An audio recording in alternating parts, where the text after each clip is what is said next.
आज हम बात करेंगे कि अगर ज़िंदगी में कोई बहुत बड़ी समस्या आ जाती है, फिर चाहे वो फिज़िकल हो या साइकोलॉजिकल हो,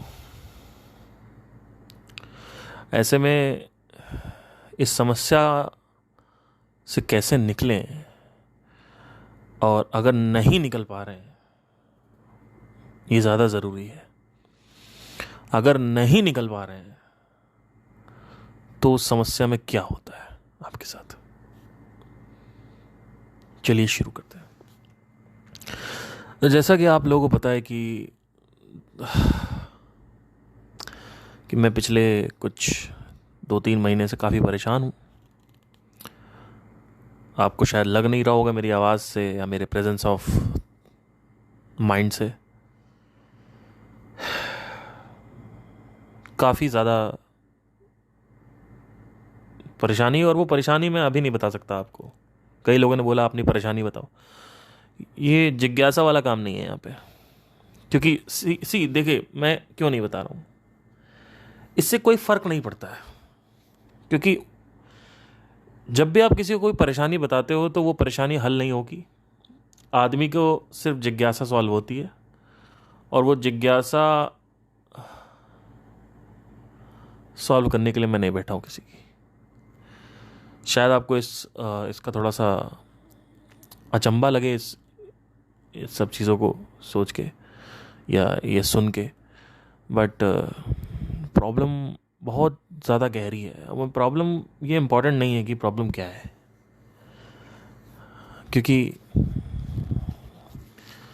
चाहे वो फिज़िकल प्रॉब्लम हो, चाहे वो साइकोलॉजिकल प्रॉब्लम हो, प्रॉब्लम बहुत तरीके की होती हैं। और मेरी व्यक्तिगत कुछ समस्याएं हैं। मैं अभी इसको यहाँ पे इसका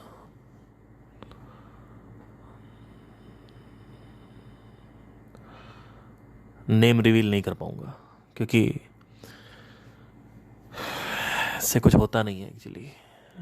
आप जान जाओगे आप अपने रास्ते, और मैं अगर नहीं जान पाया, मतलब आपको बता पाया नहीं, मतलब बताया नहीं बताया, तो भी वो प्रॉब्लम वही रहने वाली है, उससे कोई फ़र्क नहीं पड़ता है।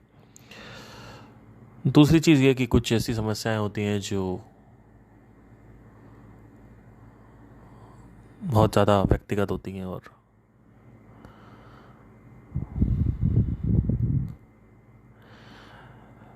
पिछले 2-3 महीने से काफ़ी ज़्यादा एंग्जाइटी, और एक तरीके से समझ लीजिए कि सर के ऊपर एक पत्थर है।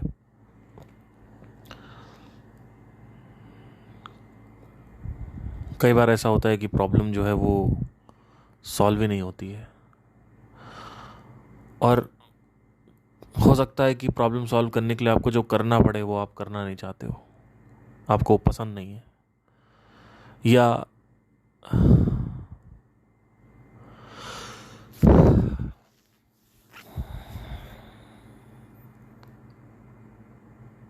ये जो समस्या है, ये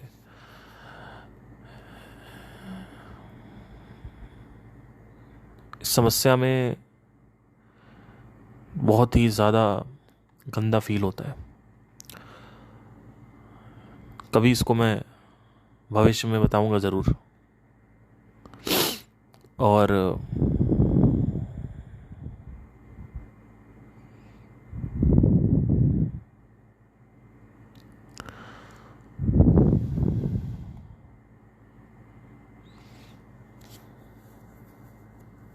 कभी कभी क्या होता है कि जो सल्यूशन है वो मिलता नहीं है, और लाइफ में इतना डिमोटिवेशन हो जाता है कि अभी इतना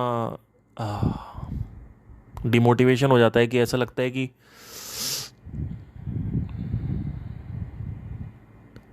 कुछ हो ही नहीं सकता है,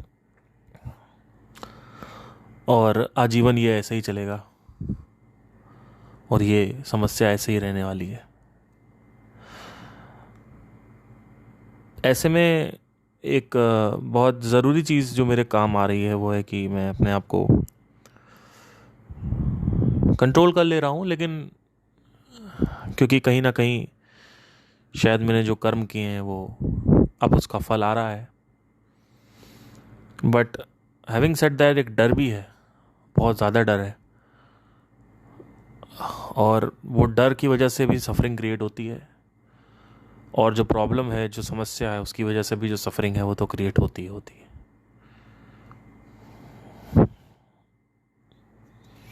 कंटिन्यूअस सफरिंग होती है कभी जीवन में, लगातार जो शोक है या दर्द है, जो पीड़ा है, वो होती रहती है, और ये लंबे समय तक चलती है। जैसे कि ये नहीं कि 2-3 दिन में सही हो गया, 4 दिन में, ये चलती रहती है। हैविंग सेड दैट, इस समस्या के अलावा मेरे जीवन में और कोई समस्या नहीं है। ये ही एक ऐसी समस्या है, जो समस्या इतनी गहरी है कि अगर ये समस्या हल हो गई तो जीवन में और कोई समस्या का समाधान जो है वो ऑलरेडी मेरे पास आ चुका है।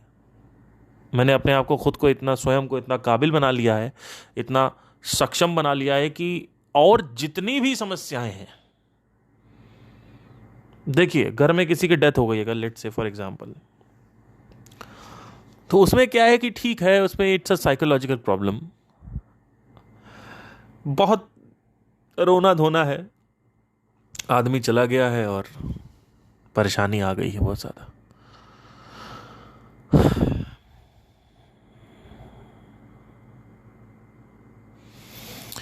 फिर भी आप बाहर आ सकते हो अगर आपको ज्ञान है कि मौत क्या है, जीवन क्या है, आपका ध्यान, आपने अभ्यास किया, अभ्यस्त अपने आप को रखा है इन सब चीज़ों में, तो आप निकल जाओगे। लेकिन अगर आपका ध्यान नहीं है, शुरू से ही आप अय्याशी कर रहे थे और एकदम से किसी के घर में डेथ हो गई, या आपकी गर्लफ्रेंड की हो गई, आपके बच्चे की हो गई, आपकी मदर की हो गई, फादर की हो गई, तो काम तो आपने कुछ किया नहीं है, तो अय्याशी होगी। तो जो मन है हमारा, ये जो मन है, जो आदमी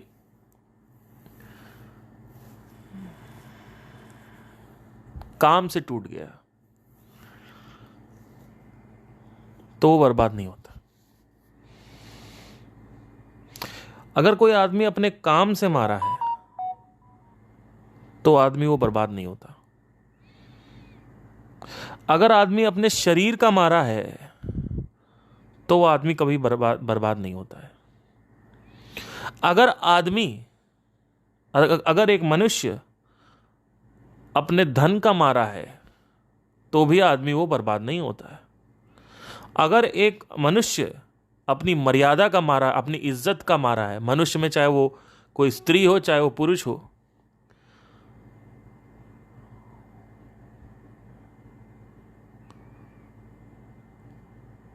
अगर वो अपनी इज्जत का मारा है, अपनी मर्यादा का या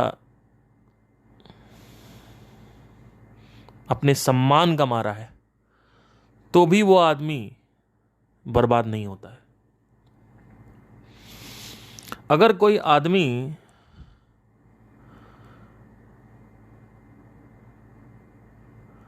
अपने रिश्तों का मारा है, जैसे कि उसकी मां, उसके बाप, बेटे, गर्लफ्रेंड, बॉयफ्रेंड, तो भी वो आदमी बर्बाद नहीं होता। लेकिन अगर एक आदमी अपने मन का मारा है तो सब कुछ होते हुए भी वो आदमी बर्बाद है। मतलब क्या? सब कुछ होते हुए यानी क्या? सारी आर्थिक स्थिति, समाज, पद प्रतिष्ठा, सम्मान, समृद्धि, धन, सब कुछ, रिश्ते, सब कुछ होते हुए जितने भी आपके संबंध हैं, लेकिन अगर आप मन से मारे हो तो अब प्रॉब्लम क्या है कि सब आदमी ज्यादातर मन से मारा है, क्योंकि हर आदमी अपने जो आर्थिक वस्तुएं हैं या आर्थिक रिश्ते हैं या आर्थिक पोजेशंस हैं या रिलेशंस हैं या कोई सिचुएशन है उसको अपने दिमाग में बड़ा किए बैठा हुआ है, विशाल किए बैठा हुआ है, जैसे एक पर्वत के रूपी। एक पर्वत जैसा विशाल करके तुमने एक समस्या को अपने मन में बैठा दिया है। तो तुम ये डिसाइड करते हो, तुम्हें ये यूनिवर्स, ये ब्रह्मांड चुनाव करने की शक्ति देता है कि तुम अपने जीवन में ये डिसाइड करते हो, ये निर्णय रखते हो, ये संकल्प करते हो कि क्या चीज तुम्हारे लिए गंभीर है। और हर एक व्यक्ति के लिए इन कुछ चारों पांचों चीजों में पद प्रतिष्ठा, सम्मान, समृद्धि, यश, दौलत, बरकत, शोहरत, इन सब में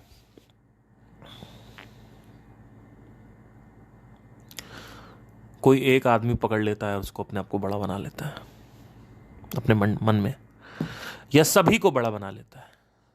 और उसके बाद जब वो चीज़ें उससे छूट जाती हैं तो वो मन का मारा हो जाता है। क्यों? क्योंकि उसने अपने मन को वहाँ पे रख दिया। कहाँ पे? या तो धन में, या तो समृद्धि में, या तो यश में, प्रतिष्ठा में, सम्मान में, हीरे जवाहरात में, रिश्तों में, किसी परिस्थिति में। अपने मन को उसने वहां छोड़ दिया। अपने मन को कभी भी वहां नहीं छोड़ना होता है। यही कर्म मैंने पिछले 7 से 8 साल में किए हैं कि अपने मन की एक स्वतंत्र अस्तित्व को बना के रखा है। यानी एक इंडिपेंडेंस एग्जिस्टेंस है मेरे मन की, जो कि किसी पे डिपेंडेंट नहीं है। तो होता क्या है कि जब ये जैसे प्रॉब्लम अभी मेरे साथ चल रही है, ये बहुत कोशिश कर रही है कि ये मेरे मन को तोड़ दे, और कभी कभी आधे 1 घंटे के लिए ये सक्षम भी हो जाती है। मैं आपसे झूठ नहीं कहूँगा, मेरे पास दिन में 4 से 5 बार सुसाइडल थॉट्स, मतलब 2 बार 3 बार आ जाते हैं कि इससे मुक्ति पालो। और अभी तो मेरी बुद्धि ये भी कह रही है, तर्क देखिए मेरी बुद्धि का, कि अब तू मरेगा तो तुझे वैसे भी कुछ नहीं चाहिए, तो अगर तू अकाल भी मरता है, यानी अकाल मृत्यु भी तेरी होती है, तो तू सफ़र नहीं करेगा। क्यों? क्योंकि मुझे कुछ चाहिए ही नहीं।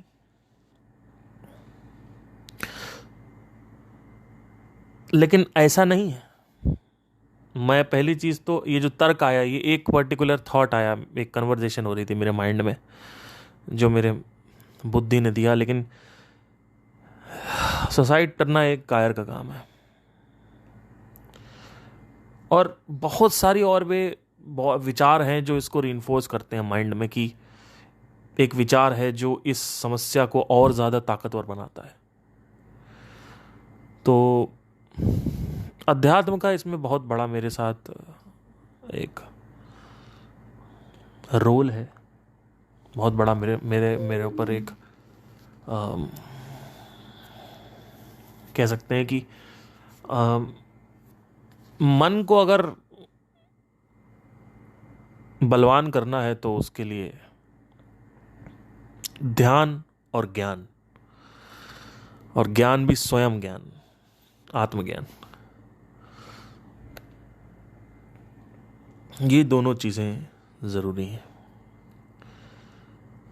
बस, और इसके अलावा कुछ चीज़ें हैं जो मैं ऑब्ज़र्व कर रहा हूँ इस सिचुएशन में, बड़ी गंदी है कि आप फंसे हुए हो और आप निकलना चाहते हो, लेकिन कोई ऑप्शन नहीं है। और ऑप्शन यही है कि आप सब्र कर रहे हो, और सब्र जो है वो यानी जो धैर्य है, आप धैर्य टूट जाता है। पहले भी मेरे जीवन में काफ़ी परेशानियां आई हैं। जैसे 2019 में मेरा एक ब्रेकअप हुआ था, तो वो बहुत ज़्यादा 3 साल तक, 1.5 साल तक तो मैं सफ़र कर रहा था, और अगले 1.5 साल मैं उसको भुलाने में लगा दिया। तो वो एक सफरिंग हुई थी, लेकिन उस वक्त भी ये समस्या नहीं थी, बट कह सकते हैं कि हाँ अभी भी वो जो मेरी लाइफ थी वो ज़्यादा बड़ी एक सफरिंग थी कह सकते हैं, रेदर देन अभी जो हो रहा है। इसमें आप खुद के अंदर से जो समस्या है, आपके अंदर खुद के अंदर ही आत्मविश्वास नहीं होता है, आपके अंदर खुद ही एक अविश्वास है, और दुनिया तो बैठी ही हुई है आपको नीचा दिखाने के लिए। तो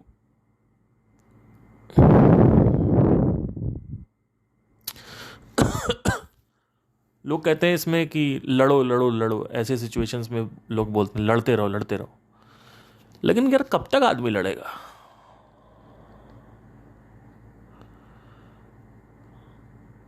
कुछ ऐसे पल होते हैं, कुछ ऐसे दिन होते हैं, घंटे होते हैं जहां पे ऐसा लगता है कि साला कुछ हो ही नहीं सकता, बैठ जाओ, कुछ फायदा ही नहीं है कुछ करने का। ऐसा लगता है सर भेड़ लो, ऐसा लगता है पिछले 5 साल से जो भी मैंने मेहनत करी वो सब बेकार है।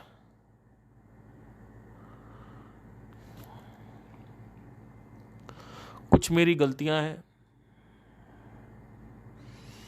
और कुछ बहुत ही नेगेटिव इम्पैक्ट्स भी हैं।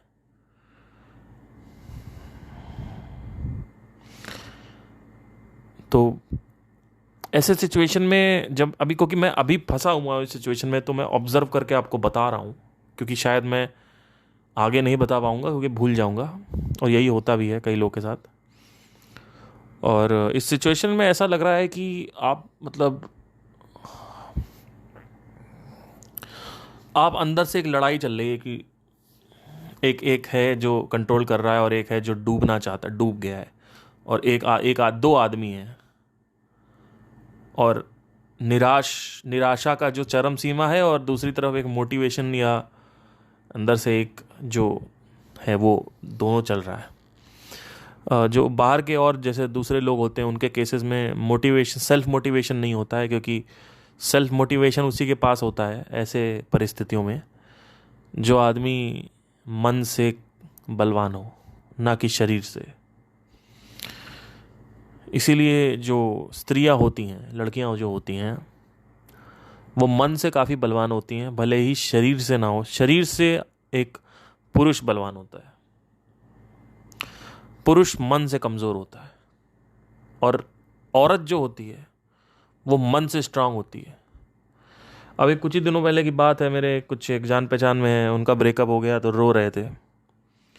अब हुआ क्या कि उनकी सिचुएशन ये चल रही है कि लड़की ने साफ साफ बोल दिया है कि मेरी इंटरकास्ट है, मैं तुमसे शादी नहीं कर सकती, और लड़का बहुत ज़्यादा प्यार करता है। और अब चक्कर क्या है, सुनिएगा ध्यान से, अपनी कॉन्शियसनेस को बढ़ा लीजिए। चक्कर क्या है कि ये लड़का छोड़ नहीं पा रहा है, और लड़की ने साफ बोल दिया है कि मैं शादी नहीं करूंगी क्योंकि मेरा इंटरकास्ट है और तुम बात मत करो मेरे से। लेकिन फिर भी लड़का बीच बीच में कॉल करता रहता है, बात करता रहता है और मैसेज करता रहता है, और कभी कभी दोनों मिल भी लेते हैं। अब देखो क्या चल रहा है। लेकिन लड़का ये जानते हुए भी कि लड़की मेरे को नहीं मिलेगी, वो लड़का उस लड़की से हफ्ते 10 दिन में एक बार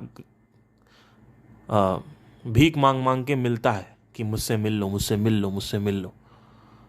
और उसके बाद जो लड़की है वो कहती है ठीक है मैं मिल रही हूं, लेकिन मेरी शादी नहीं होगी, मेरी शादी नहीं होगी, मेरी शादी नहीं होगी, मेरे पापा मम्मी नहीं मांगे।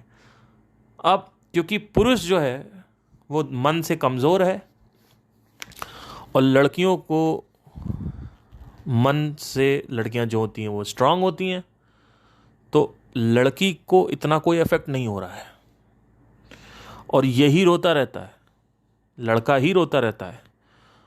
तो मैंने उससे कहा कि तू संपर्क क्यों बना के बैठे हो? जब तक तुम संपर्क बना के बैठे रहोगे तब तक तुम बाहर निकल ही नहीं सकते। एकदम टोटल बॉयकॉट करो, तो वो कर ही नहीं पा रहा है। वो कह रहा है कि मुझे इतना प्यार है उससे, मैं कैसे करूं, मुझे समझ नहीं आ रहा। मैंने कहा जिस आदमी को ज्ञान नहीं समझा सकता उस आदमी को वक्त समझाता है। जब भी आप किसी को कुछ भी समझाने जाओ और वो नहीं माने, तब भी वही करता रहे जो करता आ रहा है, तो ये डायलॉग उसके मुंह पे मार देना कि जिस व्यक्ति को कोई नहीं समझा सकता उसको एक ही व्यक्ति समझाता है, वो है मिस्टर टाइम। Mister time. आज से कुछ 12 साल पहले की बात है। मेरा छोटा भाई मैगी खाता रहता था, बिस्किट खाता रहता था। उस समय वो 4-5 साल का था, मेरा सगा भाई। तो मेरी मदर जो है वो उसको रोकती नहीं थी, उसको मैगी बिस्किट, एक एक दिन में सनफीस्ट के 16-16 बिस्किट, पार्ले जी के 16-16 बिस्किट खा रहा है, और चाय के साथ डबल ट्रिपल बिस्किट एक साथ डिप करके खाता है। वो खाता था मैगी ये वो। मैंने बोला कि ये मत करो, ये ऐसे पेरेंटिंग नहीं करी जाती, आप लोग को समझ नहीं आता। उस वक्त मैं कितने साल का रहा हूँगा, हार्डली मैं रहा हूँगा 18-19 साल का। आत्मज्ञान कुछ नहीं था, इतनी सेंस लेकिन मेरे अंदर शुरू से थी।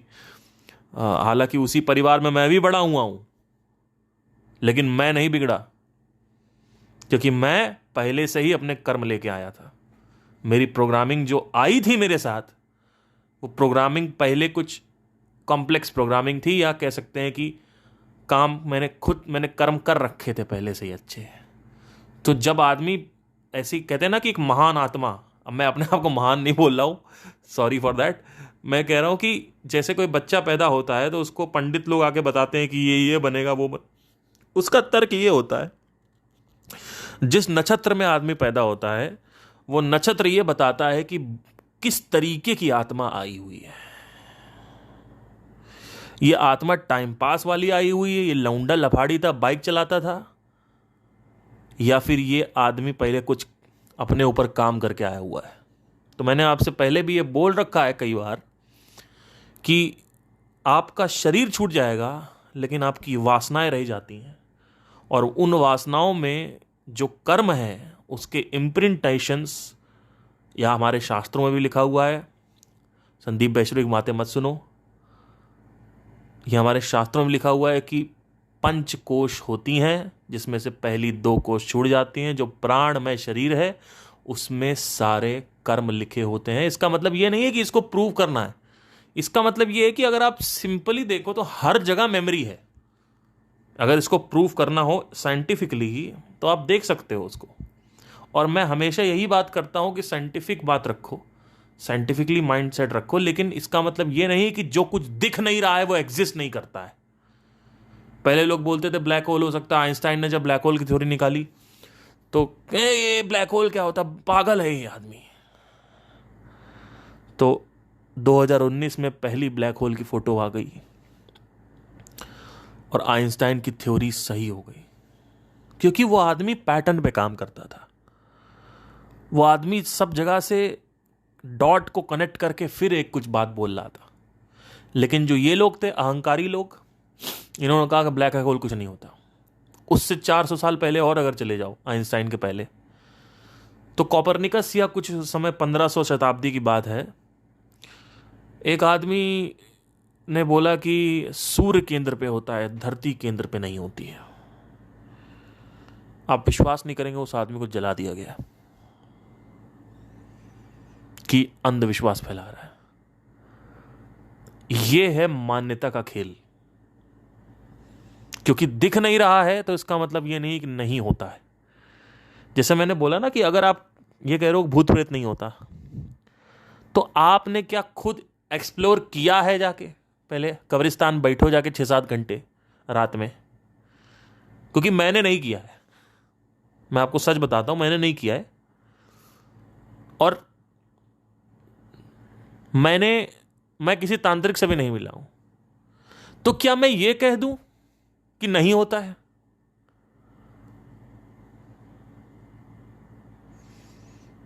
कि जहां तक तुम्हारा लॉजिक जा रहा है वहीं तक तुम सिर्फ हगोगे, उसके आगे भी तो हग सकते हो। ये जो लॉजिक है ना, ये सिर्फ जितनी इंफॉर्मेशन अंदर आई है सेंसेस के थ्रू, सिर्फ उसमें काम करता है ये लॉजिक। समझने की कोशिश करना।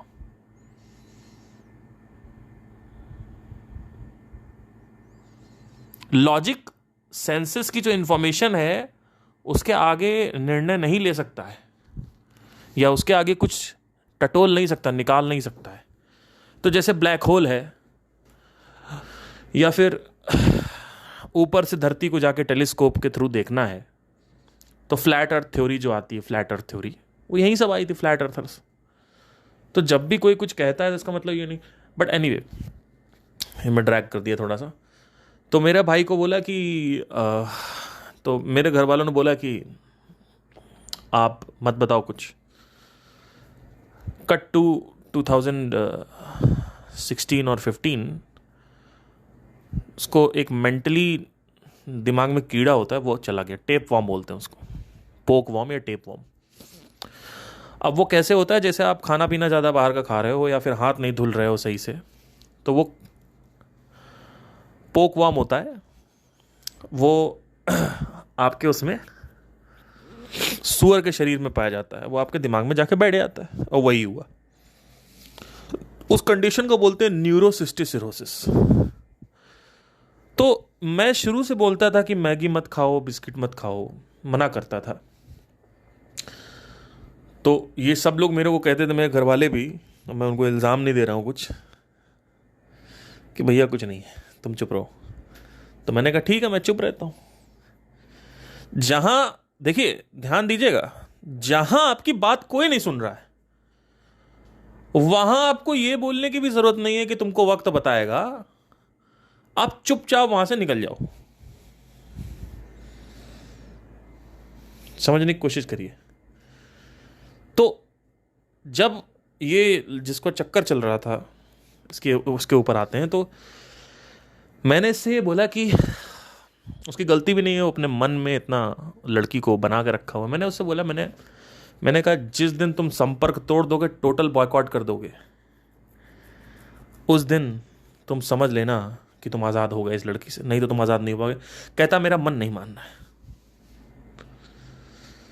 मेरा मन नहीं मानना सर, मैं क्या करूं।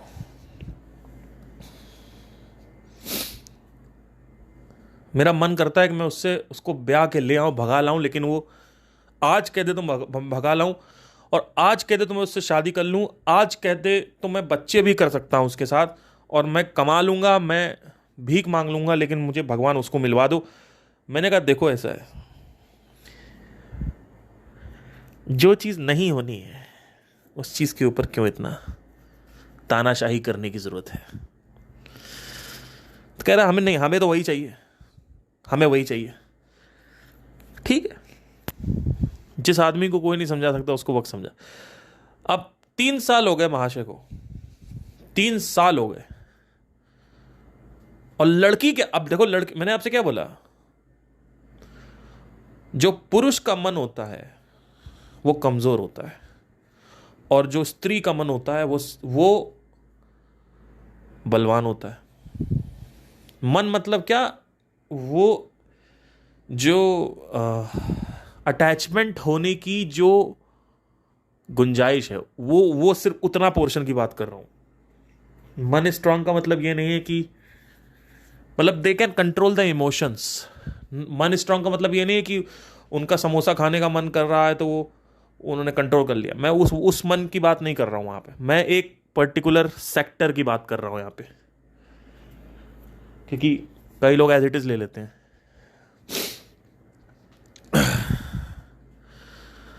तो मेरे पास आके बोलते हैं, वही ये लड़का आके बोला कि मैं उसके सामने बहुत रोता हूं, फोन पे कस कस के रोता हूं, उसको कोई फर्क ही नहीं पड़ता।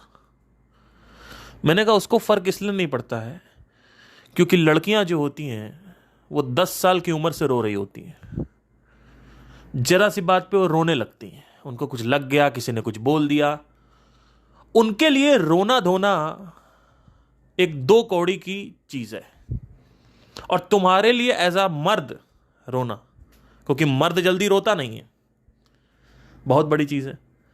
तो तुम सोचते हो कि मैं इतनी बड़ी चीज कर रहा हूं, इतनी महान चीज कर रहा हूं जो मैं कभी करता नहीं हूं, मैं उसके लिए रो रहा हूं, रात भर तकिया गीला कर रहा हूं। अरे भैया वो हर पीरियड्स में रोती है बाथरूम में बैठ के। तो ये जो बात कर रहे हो आप ये रोने वाली, उसको कोई फर्क नहीं पड़ेगा, तुम रोते रहो, जब मेरा भी 2019 में ब्रेकअप हुआ था तो मैं भी उसको रिकॉर्डिंग भेजता था रो रो के कि देखो मैं रो रहा हूं। कई बार तो गाना गाते गाते गाना रो रहा हूं, गाना गा रहा हूं और सैड कोई गाना, और फिर भेज रहा हूं जिससे वो इंप्रेस हो जाए। उसको कोई शिकन नहीं आई चेहरे पे। तो ये जो सवाल है कि इसका लॉजिक जो है वो यही है कि औरत जो है वो अपना इमोशन इतने जबरदस्त तरीके से कंट्रोल कर लेती है जितनी तुम सोच भी नहीं सकते। औरत जो होती है ना वो डंबल नहीं उठा सकती। 25 किलो का भार तुम उठा सकते हो, 25 किलो का डंबल तुम उठा सकते हो, पावर लिफ्ट कर सकते हो 45 किलो लगा के, लेकिन वो जज्बातों का 25 किलो और जज्बातों का पावर लिफ्ट कर सकती है। तो मैंने वही उससे बात बोली, मैंने कहा रोते रहो, कुछ नहीं होने वाला। तो कहें क्या करें? मैंने कहा ये लड़की तुमसे रोज मिलने आती है, मतलब 10 दिन में तो एक बार, और कभी कभी फोन पे बात कर लेती है, मैसेज कर लेती है, तो तुम्हें लगता है वो भी कहीं ना कहीं प्यार करती होगी। वो करती है, लेकिन वो जिस दिन चाहेगी उस दिन टट्टी में जाके हक देगी तुम्हें। कहता मुझे समझ नहीं आया। मैंने कहा जिस दिन चाहेगी वो उस दिन छोड़ देगी। जब उसको पता चलेगा कि उसकी शादी होने वाली है, उसके 3 महीने पहले ही वो तुमको डिलीट मार देगी। तो आप कहोगे इसका लॉजिक क्या है? इसका लॉजिक यही है कि वो इमोशंस को ऐसे निकालती है जैसे कि पॉटी कर दिया हो। समझने की कोशिश करो। मैं इसका मतलब ये नहीं कह रहा हूं लड़कियां बहुत बेकार होती हैं या लड़कियां क्रूर होती हैं, मैं वो नहीं कह रहा हूं। इनफैक्ट लड़कियों का जो इमोशंस होते हैं वो सिर्फ एक जगह और एक ही आदमी में सबसे ज्यादा लगते हैं, और वो है उसका अपना बेटा या बेटी, बस। और कहीं उसके इमोशंस पे कंट्रोल नहीं किया। इनफैक्ट वो इतना ज्यादा बचा सकती है कि अगर किसी आदमी ने बोला कि मेरे साथ सो जाओ नहीं तुम्हारे बच्चे को मार डालूंगा, तो वो उस लड़के के साथ सो जाएगी। अगर उसको कोई चारा नहीं दिखेगा तो वो सोने के लिए भी रेडी है अपने बच्चे को बचाने के लिए। और वो मतलब हर तरफ से वो प्रताड़ित हो सकती है अपने बच्चे को बचाने, लेकिन तुम्हारे प्यार में नहीं डूबेगी। और अगर डूब भी गई तो ये मत सोचना कि वो तुम अब वो तुम्हारे साथ कमिटमेंट में आ गई है, रिलेशन में आ गई है तो तुमको छोड़ नहीं सकती है। जिस दिन तुम चाहोगे उस दिन वो तुम्हें छोड़ देगी। उसके लिए 5 दिन या 6 दिन का खेल है, लेकिन हां अपने बच्चे को नहीं छोड़ पाती है। यहां पे वो कमजोर, यहां पे मर्द स्ट्रांग होते हैं। वो अपने बच्चों को फोन ऑन करें कोई फर्क नहीं पड़ता, लेकिन एक मां जो होती है उसको तो भैया अपना बच्चा ही उसका संसार है। तो कहीं वो कमजोर है तो कहीं वो स्ट्रांग है, कहीं आप कमजोर हो तो कहीं वो स्ट्रांग है। लेकिन जो रिलेशनशिप है, चक्करबाजी जो है, इसमें लड़कियां लड़कों को क्यों इतना घुमाती हैं, मैं आपको बस यही कहना चाहता हूं, क्योंकि उनके जज्बात बहुत ज्यादा काबू में है। और यहां पे ऐसा नहीं है कि हर एक लड़की ऐसी होती है। कई लड़कियां मैंने ऐसे देखी हैं कि लड़के लात मार रहे हैं, टॉक्सिक रिलेशन है, तब भी वो लड़की उसको चाहती है, तब भी वो लड़की उसको डिजायर करती है। ऐसे रिलेशन मैंने देखे हैं जहां पे लड़का बहुत टॉक्सिक है, लेकिन फिर भी वो उसको भूल नहीं पा रही। कई कई लड़के रोज पैसा लेते हैं, 20-20 हज़ार, 25-25 हज़ार रुपये, 50-50 हज़ार रुपये निकलवा रहे हैं प्यार के चक्कर में, तो घर से चुरा के ला के दे रही है। ऐसा भी लड़कियां मैंने देखी हैं। तो वैसा भी होता है। अच्छा, एक और एक्सट्रीम होता है लड़कियों का, जो कि बहुत कम लड़कियों में पाया जाता है,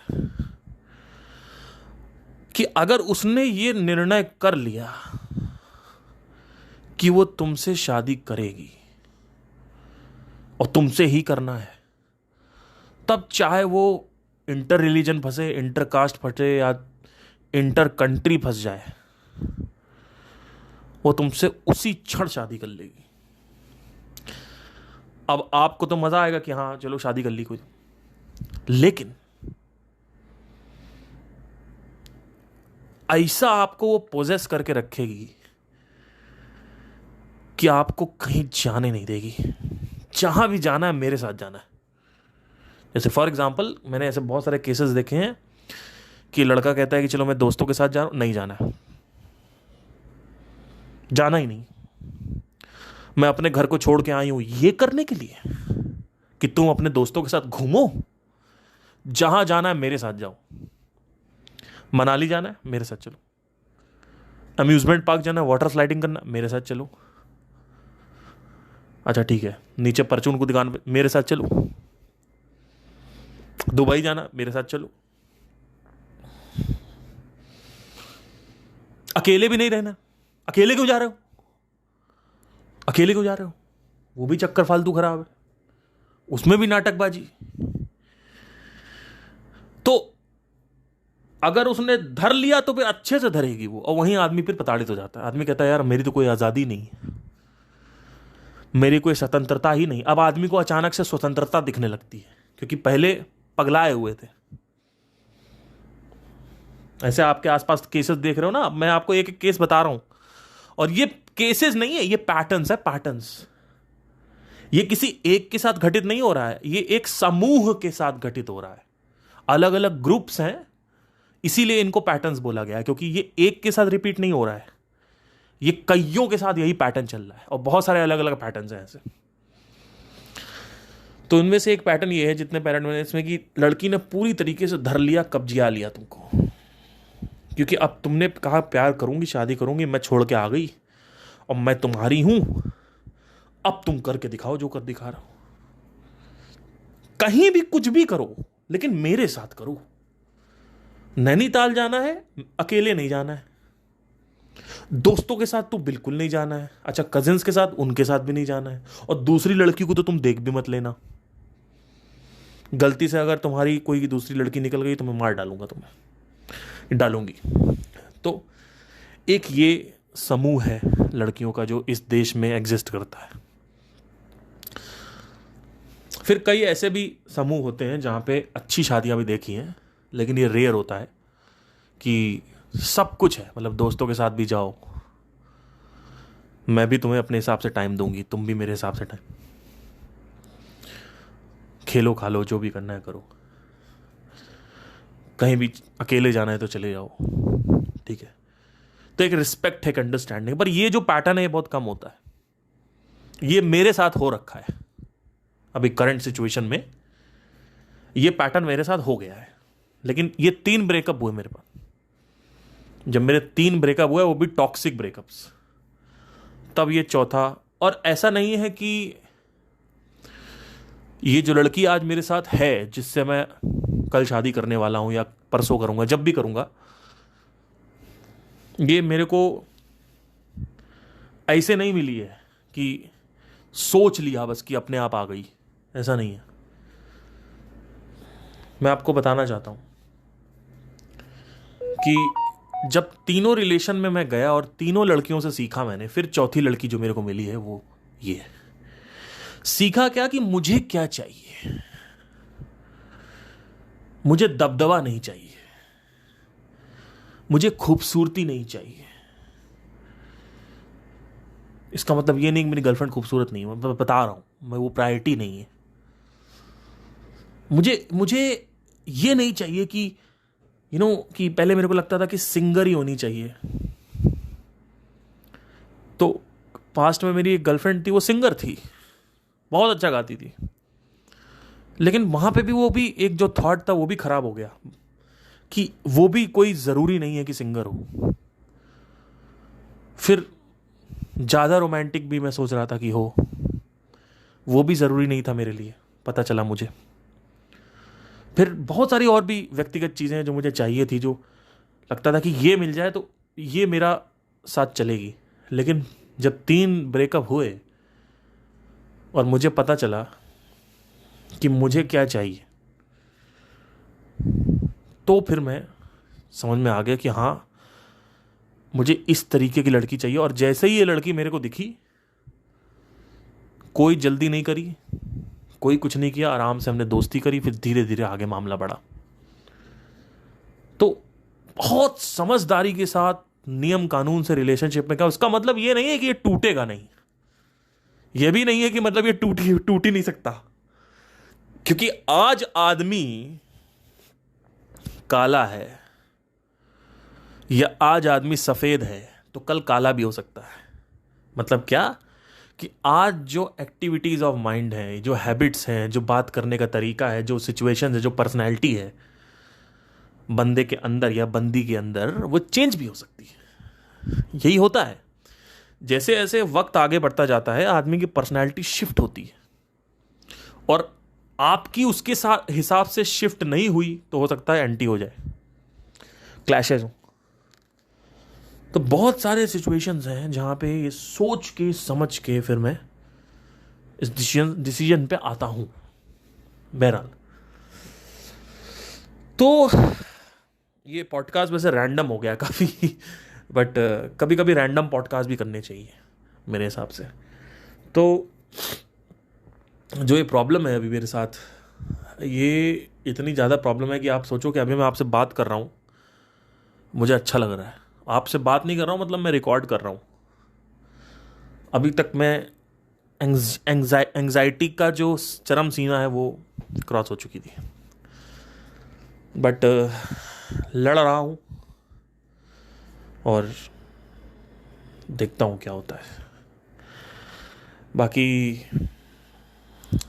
यही कहना चाहूँगा कि ज़िंदगी में बहुत घनघोर दुखद परेशानियाँ आ जाती हैं।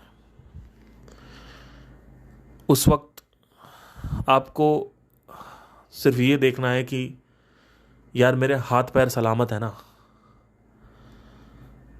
यानी जो पॉजिटिव साइड है सिचुएशन की। और इसमें पॉजिटिव साइड में ऐसा नहीं है कि आपको सिर्फ यही देखना है कि मेरे हाथ पैर सलामत है, मैं साला लंगड़ा तो नहीं हो गया, मेरी गर्दन तो नहीं कट गई, मेरा हाथ तो नहीं कट गया, मेरी उंगली तो नहीं कट गई, मेरी आवाज़ अच्छी है, आवाज़ तो नहीं ख़राब है ना, मैं बोल सकता हूँ, मैं देख सकता हूँ, मैं सुन सकता हूँ। बस वही एक सहारा होता है आपका मात्र, कि बार बार आपको लाइफ आके ये दिखाएगी कि तू कुछ नहीं है, तू कुछ नहीं है, तू कुछ नहीं है, और आपको विश्वास भी होने लगेगा कि तू कुछ नहीं है एक्चुअली में। बार बार आपको विश्वास होगा कि मेरे पास कुछ नहीं है, या फिर मेरे पास मुझे ये छोड़ के चला गया, या मैं बर्बाद हो गई, या ये छोड़ के चली गई मैं बर्बाद हो गई, या मेरे साथ ये आर्थिक प्रॉब्लम हो गई मैं बर्बाद हो गया, या मेरे साथ ये घर में किसी की प्रॉब्लम है, घर वालों ने बर्खास्त कर दिया या घर से निकाल दिया, घर वालों ने कहा कभी लौट के मत आना, मैं बर्बाद हो गया। नहीं, आप बर्बाद नहीं हुए हो। वाकई बता रहा हूं आपको इस सिचुएशन में, अभी मैं उसी सिचुएशन में हूं। मैं बता, लग रहा होगा डायलॉग बाजी है, लेकिन ये डायलॉग बाजी नहीं है। और सिर्फ यही जो क्षमता है सेल्फ मोटिवेशन की, यानी खुद को अंदर से ये बताने की तू क्या है और तू क्या कर सकता है, यही जो है आगे लेके जाएगी, यही बचाती है आपको मरने से। नहीं तो मरने से तो दुनिया तो मारने बैठी है आपको। दुनिया तो आपके दोस्त, रिश्तेदार, घर परिवार सब मारने बैठे हैं आपको।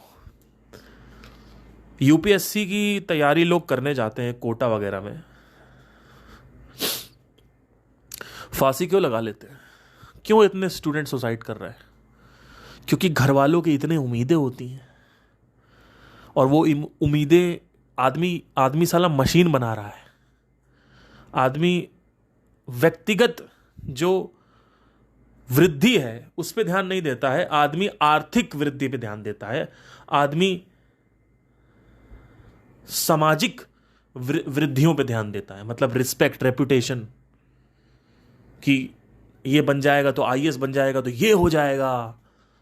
एक है फेम, एक है पावर, और एक है मनी, कि लाल बत्ती लग जाएगी, हरी बत्ती। अब बच्चा गया हुआ है, ना साले उसके कोई दोस्त हैं वो गांजा फूक रहे हैं सुनने वाले, ना उसकी बेचारी लड़कियां तो देखती नहीं उसकी तरफ, या देखती भी है सुंदर भी लड़का अच्छा भी है तो बात करने की हिम्मत नहीं, और लड़कियां अगर हैं भी तो इतना कोई का सपोर्ट तुम्हें दे भी नहीं सकता, क्योंकि बहुत लाखों करोड़ों में कोई एक ऐसी लड़की मिलती है जो आपको आपको सुसाइडल टेंडेंसी से निकाल ले, तो वो तो बिल्कुल भूल ही जाओ, वो भी नहीं है।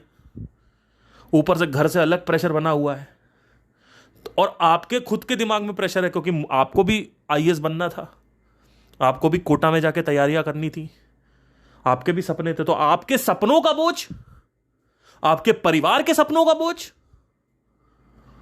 ये सब आपको अंदर से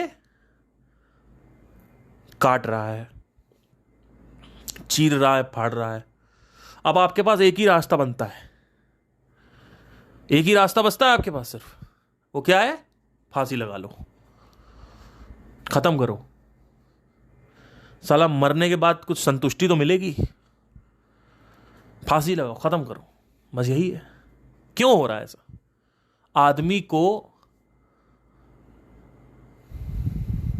अपना ज्ञान नहीं है।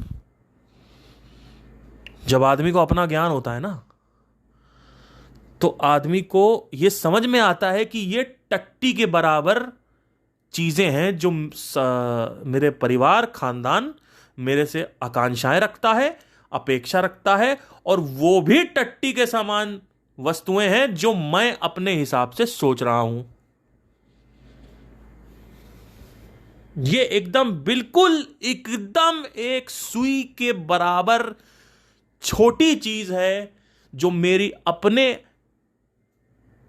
डिजायर्स हैं और जो मेरे परिवार के डिजायर है, मेरे समाज के डिजायर है, सोसाइटी के डिजायर, ये दोनों ही डिजायर, ये दो डिजायर काटते, इसी की वजह से आदमी सुसाइड करता है, क्योंकि ये दो डिजायर जो है वो काट रहे हैं। पहला डिजायर कि मुझे आईपीएस बनना है, दूसरा डिजायर मेरे घर वालों का आईपीएस बनाना है, यही डिजायर है।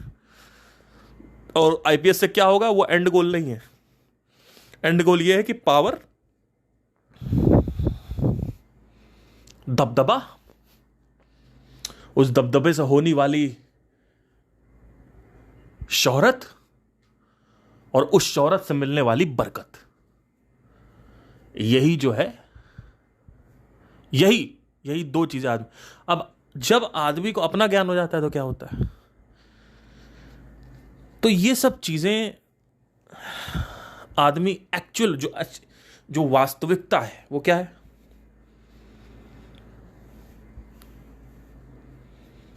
कि ये जीवन नहीं है, ये जीवन में होने वाली कुछ छोटी मोटी सुई के बराबर चीजें हैं जिसको मैं टट्टी के समान रखता हूं।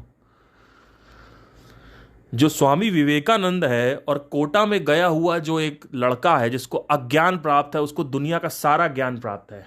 वो क्या ज्ञान प्राप्त है? कि मान लो अगर जीके का कोई क्वेश्चन आया तो वो उसको पता है ना, कि मान लो पाकिस्तान का नाम किसने रखा था तो उसको पता है, कि भारत का नाम भारत कैसे पड़ा वो उसको पता है?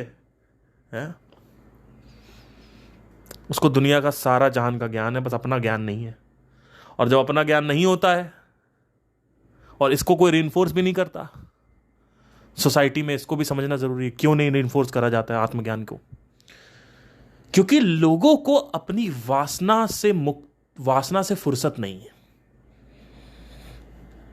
इसी वजह से लोग भगवान के पास जाते हैं, बाबाओं के पास जाते हैं, और कोई बाबा चमत्कार दिखाते हैं कि जाओ तुम्हारी अर्जी आई हुई है,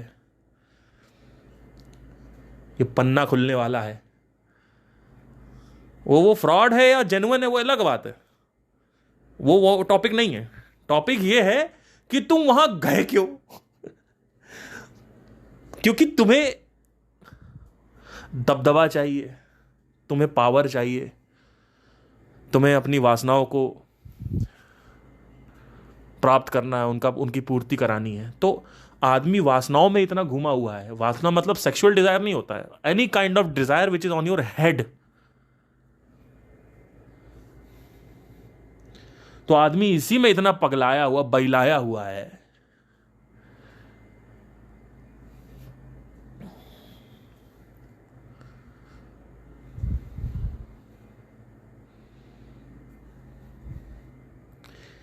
कि आदमी जो शास्त्र है उसमें भी अपनी वासना ही खोज रहा है। भगवत गीता पढ़ेंगे, उसमें जो एक्चुअली में करने को कहा जा रहा वो नहीं करेंगे, उसका मायने कुछ और निकालेंगे, और उसके बाद भगवान कृष्ण की चरणों में गिर जाएंगे और वहां पे जाके क्या करेंगे, कहेंगे कि हमारा ये बच्चे का ये होना है, हमारे बच्चे का यहां लगवा दो, हमारा कर्जा चढ़ा हुआ उतरवा दो, हमारा ये करवा दो, हमारा वो करवा दो।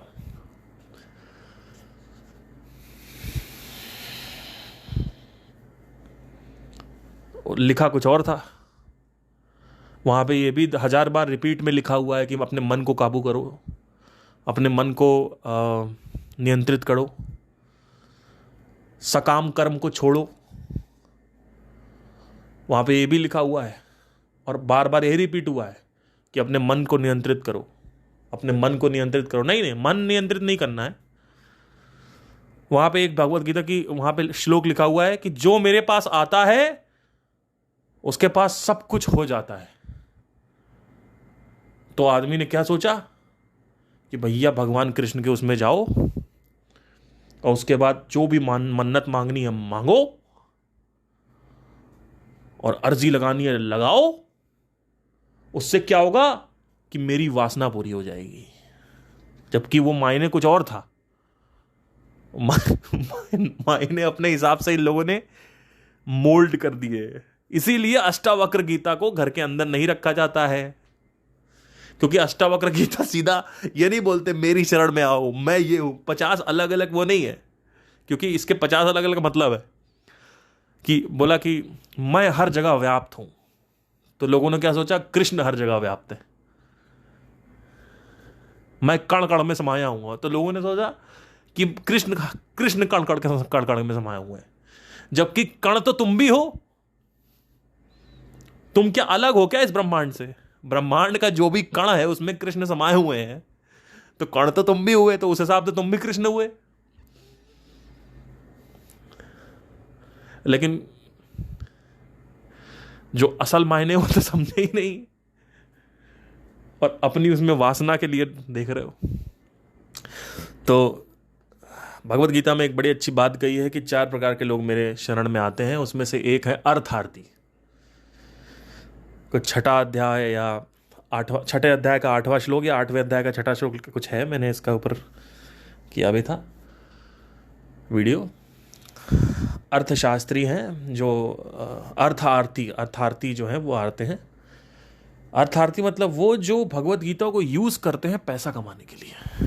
अर्थ चाहिए उनको, कि अर्थ मतलब क्या, भौतिक जगत से रिलेटेड जो वस्तुएं हैं वो अर्थ है। तो वो जो कोटा में जो सुसाइड कर रहा लड़का, उसको खुद का ज्ञान प्राप्त नहीं, उसको कंडीशन कर दिया गया है। अब वो अपनी वासना से भी कंडीशनड है ना। और वो दूसरों की वासना से भी कंडीशनड है कि उसको, क्योंकि दूसरे भी उसको लुक डाउन करेंगे, नीचे देखेंगे अगर उसने समाज की वासनाएं पूरी नहीं करी। और अपना प्रेशर एक अलग है, प्लस साथ ही साथ ये भी प्रेशर है कि मैं अकेला हूं। ये तीसरा प्रेशर आ गया कि मेरी कोई गर्लफ्रेंड नहीं, मेरा कोई दोस्त नहीं, मेरे सपोर्ट नहीं करता कोई। तो आदमी क्या करेगा? ना वो IPS बन पाया, ना अपने माँ बाप की नज़र में चढ़ पाया, ना अपने रिश्तेदारों की, समाज की नज़र में चढ़ पाया, ना वो बेचारा किसी को दोस्त बना पाया, ना वो बेचारा किसी से प्यार कर पाया। अब आदमी के पास क्या आखिरी चारा बचता है? आखिरी क्या चुनाव है उसके लिए? मृत्यु। खत्म हो गया मामला। अगर मैं रहूंगा तो क्या करूंगा? मेरे पास फोन आएगा, और बेटा IAS बनना है, अच्छे से पढ़ाई करो, ठीक है बेटा, पैसा बहुत लगाया है, तुम्हारे पर काफ़ी जिम्मेदारियां हैं बेटा, बेटा हमारा काफ़ी पैसा लगा हुआ है, और अपना ख्याल भी रखो, लेकिन ये सारी चीज़ें पूरी करो, ठीक है। हमने कहा, हम सब एकदम समझ लो बिल्कुल एकदम बस देखे ही हुए हैं तुम्हें, ठीक है। करो, चलो पढ़ाई करो। अभी क्या कर रहे हो, बाहर क्या कर रहे हो, पढ़ाई करो, चलो पढ़ाई करो, पढ़ाई करो। अच्छा, प्रेम के संबंध में पड़े हुए, लड़कियों के चक्कर मत पड़ना। आप जब जवान थे तो आपकी आंखें फूट गई थी क्या? आप लड़कियां नहीं देखते थे? आप लड़कियां नहीं ताड़ते थे? और एक अगर 16 साल का लड़का लड़की ताड़ रहा है, 20 लड़के लड़की या ताड़ नहीं रहा है, लड़कियों के चक्कर में पड़ा हुआ है, तो नहीं पढ़ना चाहिए, नेचुरल नहीं है। तो सब फंडे हिले हुए हैं लोगों को लगता पढ़ाई के बाद आशिकी करनी चाहिए। ये भी फंडा हिला हुआ है लोगों का, जबकि ऐसा कुछ नहीं है। वो एक बायोलॉजिकल नीड है।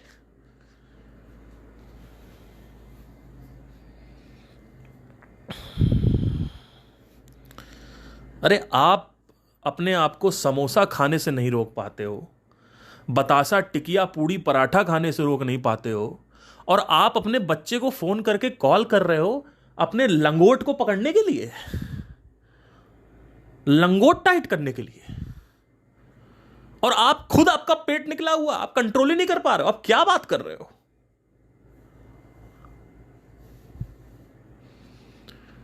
कि बेटा ये नहीं करना चाहिए, ये लड़की वड़की के चक्कर में नहीं पड़ना चाहिए, ये सब बाद में करना। तो बाद में खाना भी आप खाते, फिर खाना भी बाद में खाओ। ये जो है ना, ये जो फंडे हिले हुए हैं लोगों के, बच्चों को समझाने वाला कोई चाहिए, कि समझाए कोई कि भैया ये सब नहीं होता है ऐसा। मेरे पास अगर कॉल आता है, मैं पता क्या करूंगा, हाँ बेटा बहुत जिम्मेदारी लगा, ठीक है मैं ट्राई करूंगा, नहीं हुआ तो मेरे ऊपर ज्यादा मत चढ़ियो। कैसे नहीं, ऐसे कैसे नहीं होगा? अभी से तुम नेगेटिव क्यों सोच रहे हो? देखिए, अब मुझे नहीं लगता ये कोई इतनी वैल्यूएबल चीज़ है। मुझे लगता है मैं कुछ और लाइफ में कर लूंगा। नहीं नहीं, ये करना ही पड़ेगा, यही करना पड़ेगा। हमारी आंखें इसी में लगी हुई हैं। तो मैं सीधा फ़ोन करके बोल दूंगा, ऐसा देखो पापा मेरी बात सुनो, अगर मेरे को आत्मज्ञान प्राप्त है तो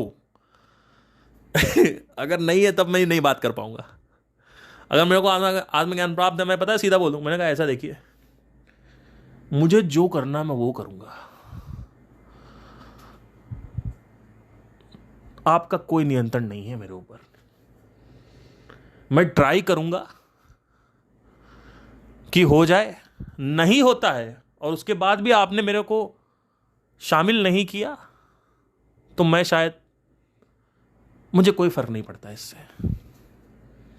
वास्तविकता में जिसको ज्ञान प्राप्त है वो लड़ता नहीं है, वो बस मन ही मन हंसता रहता है।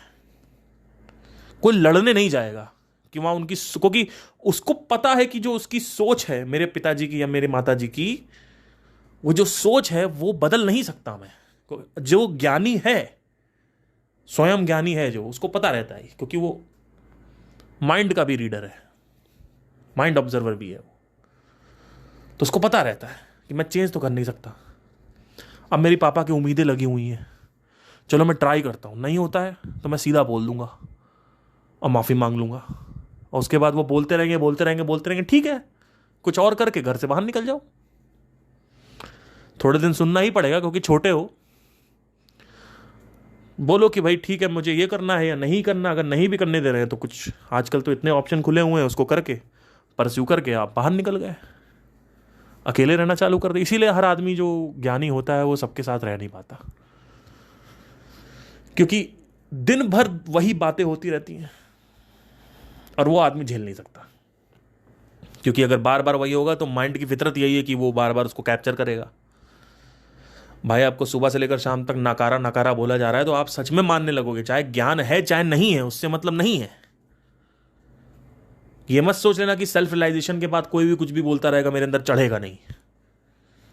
सब कुछ है, आपको स्पेस मेंटेन करना पड़ता। सेल्फ रियलाइजेशन का मतलब ये नहीं होता है सिर्फ कि मुझे पता है कि मैं कौन हूं, नहीं नहीं।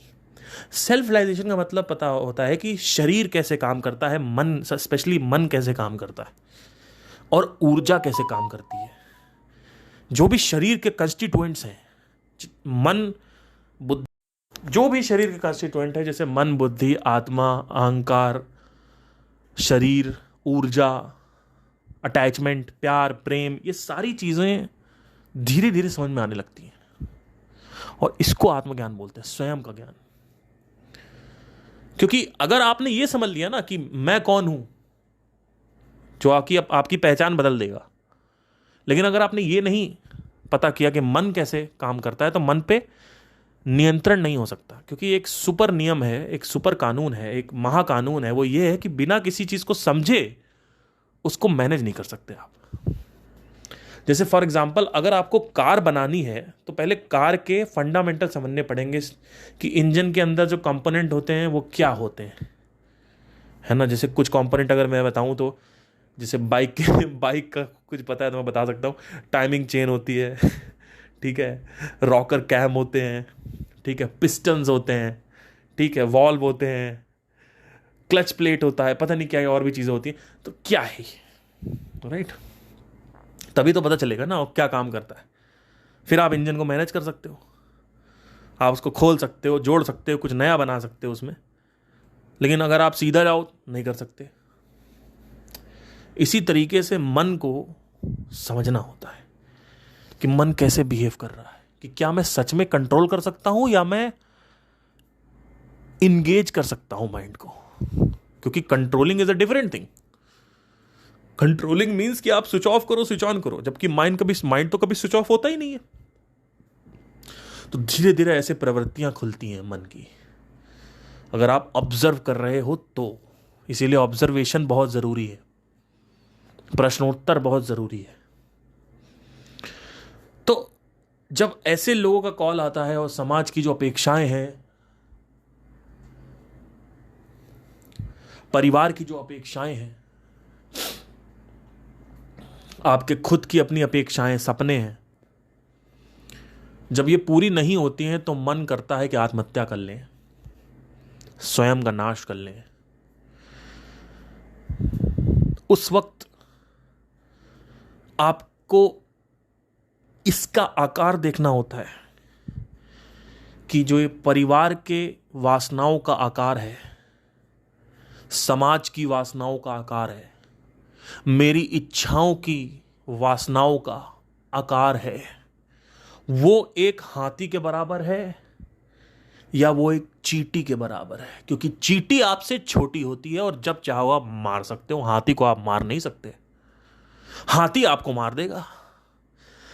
तो शरीर के कंटेक्स्ट में अगर एक ह्यूमन बॉडी जंगल में खड़ी हुई है तो वो हाथी को नहीं मार सकती, वो चींटी को मार सकती है। वैसे ही जब ये समझ में आ जाता है कि आप कौन हो, तब फिर ये वासनाएं आपके ऊपर हावी नहीं होती, धीरे धीरे इसका असर छूटने लगता है। फिर आप जब लोगों को देखते हो, एक पॉइंट आता है, लोग बोलते रहते हैं, नाटक करते रहते हैं, तो शुरू शुरू में उन पर गुस्सा आता है कि ये लोग ऐसे क्यों कर रहे हैं, ऐसे बिहेव क्यों कर रहे हैं, ऐसे क्यों कर रहे हैं।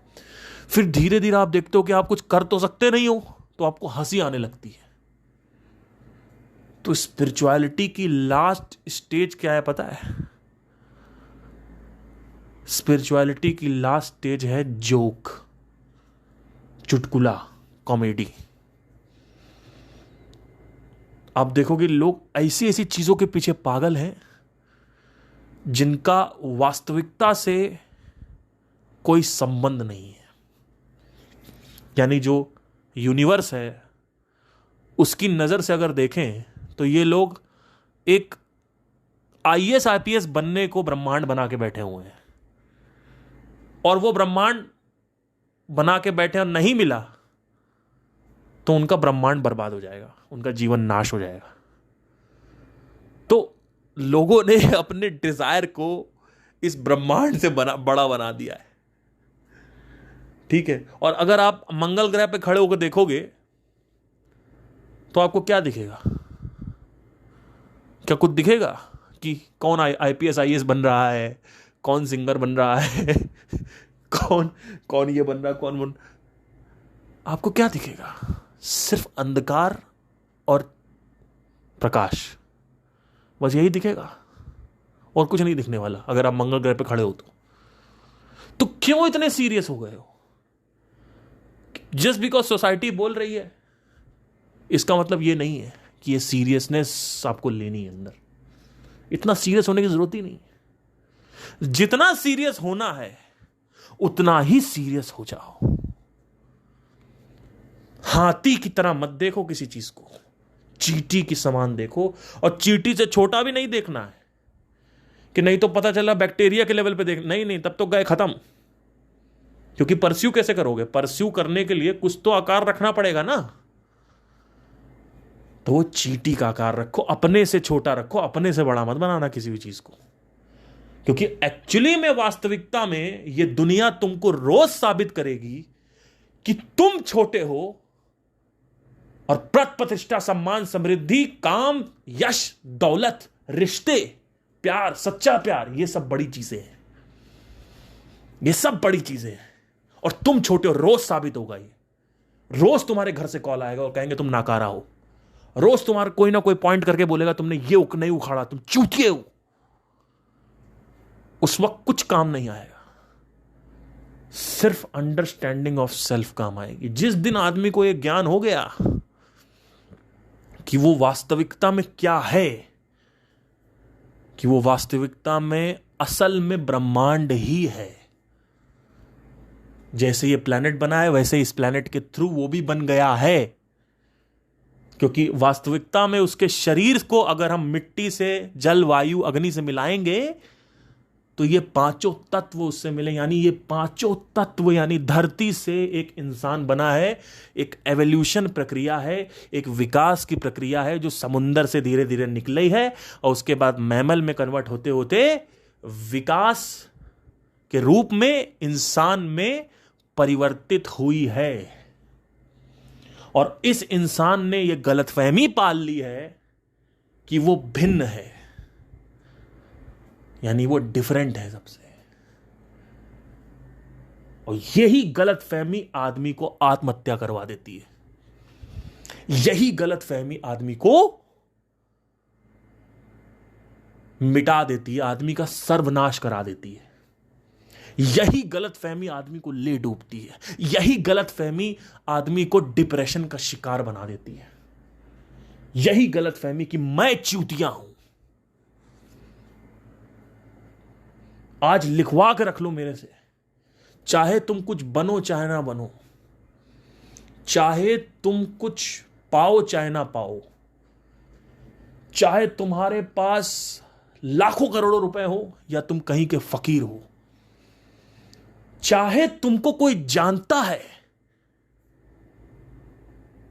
किसी सेलिब्रिटी की तरह, चाहे तुमको कोई नहीं जानता है एक भिखारी की तरह, चाहे तुमको कोई पूजता है एक प्रधानमंत्री की तरह, और चाहे तुमको कोई लात मारता है एक शैतान की तरह, एक जमादार की तरह, तुम असल में इन सब से वास्तविकता में लाखों अरबों गुना विशाल हो। जहां तुम हो वहीं से यह दुनिया चालू होती है और जहां पे दुनिया खत्म होगी वहीं तुम मिलोगे। और यही असलियत है, यही वास्तविकता है। इसके अलावा कोई वास्तविकता नहीं है। ये जो छोटे मोटे टिंगी पिंगी होती रहती है बीच में जीवन में कि ये नहीं मिला, वो नहीं मिला, ये नहीं हो गया, वो सब नाटक है। एक पिक्चर चल रही है, एक पिक्चर चल रही है और पिक्चर में आपने अपने आप को एक्टर मान लिया। आप एक्टर नहीं हो, आप बाहर हो।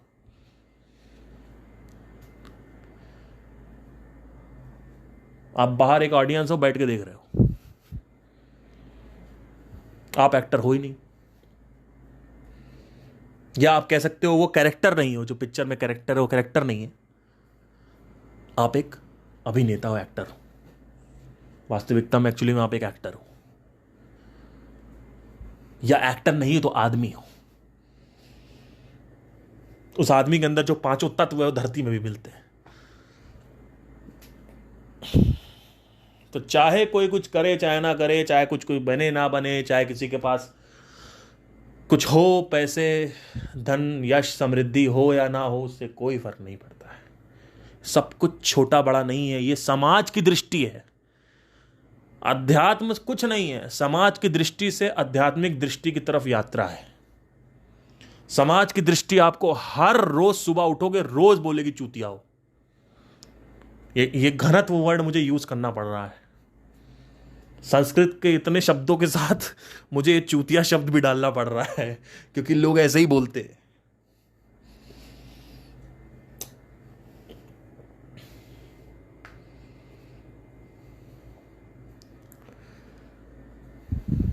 जिस दिन तुम कभी भी निराश हो, इस पॉडकास्ट को लगा के एक बार सुन लेना, आखिरी के 30 मिनट।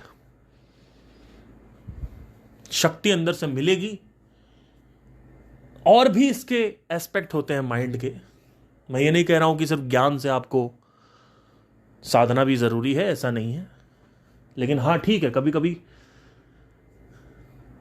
अल्टीमेटली साधना है ही ज्ञान के लिए। तो आखिरी रिजल्ट वही है कि रियल ज्ञान क्या है, रियल नॉलेज क्या है। ये नहीं कि भैया पाकिस्तान का नाम किसने रखा, हिंदुस्तान का नाम किसने रखा, भारत का नाम कैसे पड़ा, या अमेरिका का नाम कैसे पड़ा, कोलंबस वास्को डिगामा ने क्या किया, कोलंबस ने क्या किया, ये सब नहीं है। वो अज्ञान है।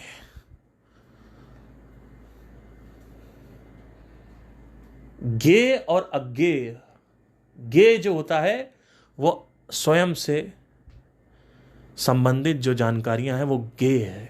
अज्ञेय मतलब क्या है, जो बाकी की दुनिया की नॉलेज है वो अज्ञेय है। अज्ञेय, ज्ञेय, अज्ञेय। तो ऐसे आप, ये इसीलिए जरूरी है, इसीलिए आत्मा का ज्ञान जरूरी है, जिससे आप समझ सको कि भैया ये लोग जो प्रेशर मार रहे हैं आपके ऊपर, और आपका खुद का माइंड जो प्रेशर मार रहा है आपके ऊपर कि मैं तो कुछ नहीं कर पाया। फिर कई लोग कहते हैं अरे नहीं सर, वो जो लोग फेमस होते हैं ना, उनको तो लोग बहुत पूछते हैं, उनकी रिस्पेक्ट भी करते हैं, और लाइफ तो बड़ी अच्छी होती होगी जब वो सेलिब्रिटी लेवल पे आदमी पहुंच जाता है। तो ये तब होता है जब आदमी एक्चुअली में कुछ कर ना पा रहा हो। तो तब यह आदमी ऐसे बोलने लगता है कि मुझे बनना है, मुझे बनना है। मैंने कब बोला मत बनो? मैंने तो ये बोला ही नहीं मत बनो। मैं तो कह रहा हूं बिल्कुल बनो, अच्छे तरीके से ट्राई करो और बढ़िया बनो, वो बहुत अच्छा बनो। लेकिन कुछ बन भी गए तो भी लोग तुमको चूतिया ही बोलेंगे, क्योंकि अल्टीमेटली, और अगर ठीक है नहीं भी बोलते हैं लेट्स से, तो एक ऐसा पॉइंट आता है जहां पे सब कुछ होने के बावजूद भी एक खालीपन होता है और कुछ नहीं होता, और सिर्फ टेंशन होती है। आप भर रहे हो, आप एक्सपैंड कर रहे हो अपने आप को हर तरफ से। पहले आप प्रधानमंत्री मुख्यमंत्री के लिए लड़ोगे, फिर आप धीरे धीरे स्टेट लेवल पे, फिर सिटी लेवल पे, और धीरे धीरे ऐसे बढ़ते बढ़ते मुख्यमंत्री के लेवल पे, फिर प्रधानमंत्री के लेवल पे, यही लेवल ही बढ़ाते जाओगे आप।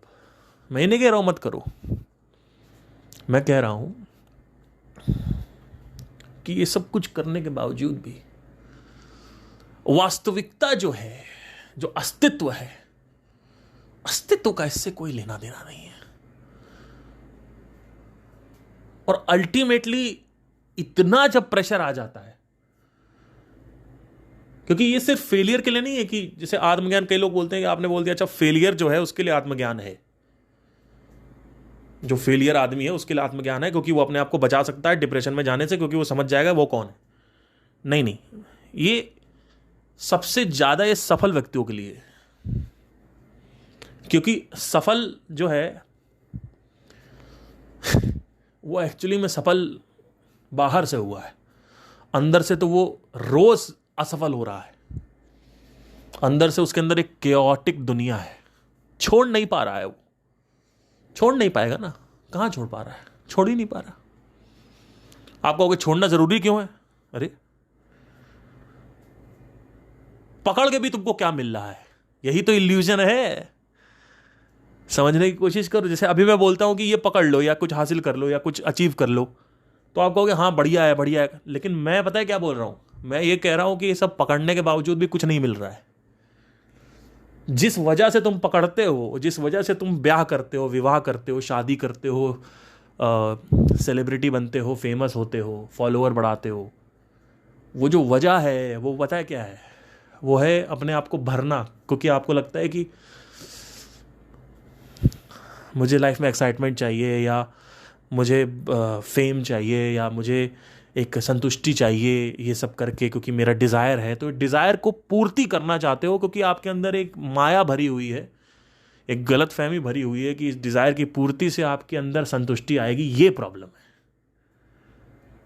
वही मैं बता रहा हूं, सफल लोगों के लिए है ये ज़्यादा। तो जितना ज़्यादा लोग सफल होंगे, उतना ज़्यादा लोग बेचैन होंगे, अकेलेपन में डूबेंगे। और आर्थिक रूप से सफल का मतलब ये नहीं है कि तुम्हारे जो वैवाहिक सफलता है वो भी तुम्हें मिलेगी, क्योंकि जब आदमी ज़्यादा अब्यूज़ करता है, आर्थिक सफलता जब ज़्यादा हो जाती है, तो आदमी सोचता है कि अब मैं लड़कियां खरीद सकता हूं, या रशिया में जाके मैं प्रोस्टिट्यूशन कर सकता हूं, या मैं अय्याशियां कर सकता हूं। और जिस दिन तुम्हारी पत्नी को पता चलेगा, उस दिन वहां पे भी तुम्हारा वैवाहिक प्रॉब्लम हो गया। कैसे हुआ देखो, लड़की को पता चला, लड़की ने केस किया, उसके बाद तुम्हारे पास जितनी भी दौलत है उसका आधा उसको देना पड़ेगा। नंबर वन, दौलत से चले गए। चलो ठीक है, तुम दौलत कमा भी लोगे, लेकिन पूरे जीवन के लिए तुम अकेले तो हो गए। अब तो तुम्हारे पास कोई है ही नहीं सपोर्ट करने के लिए। क्या वो जो वैश्याएं हैं वो सोएंगी क्या तुम्हारे साथ? क्या वो रात में आके तुमको सपोर्ट करेंगी? वो जो वैश्या है रशिया में, भाई पत्नी जो है वो मानसिक सपोर्ट देती है ना, वो तो खत्म हो गया। अब वो वैश्या बुलाओगे क्या रशिया वाली? वो सपोर्ट देगी? भैया प्यार नहीं खरीदा जा सकता। तो भाई हर तरफ से चक्कर है ना। आपने कहा भैया हम तो या फेमस हो जाएंगे, फिर हम ये कर लेंगे, कुछ नहीं होने वाला। फिर आपके पास अगर चलो मान लो आर्थिक सफलता भी है, और वैवाहिक रूप से भी आप सफल हो, फिर भी आपके अंदर एक खुरचन मचेगी। अब वो खुरचन कैसे खुरचाएं? क्योंकि कभी भी कोई भी छूट सकता है, कोई तो प्रॉब्लम आएगी ना, कभी कोई बड़ी प्रॉब्लम आ सकती है। अब वो प्रॉब्लम वापस वो आपको मारने की कोशिश करेगी, आपको प्रॉब्लम।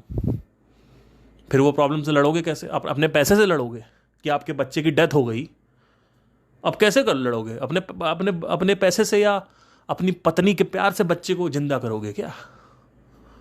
हर चीज हर जगह नहीं चलती है, समझने की कोशिश करो।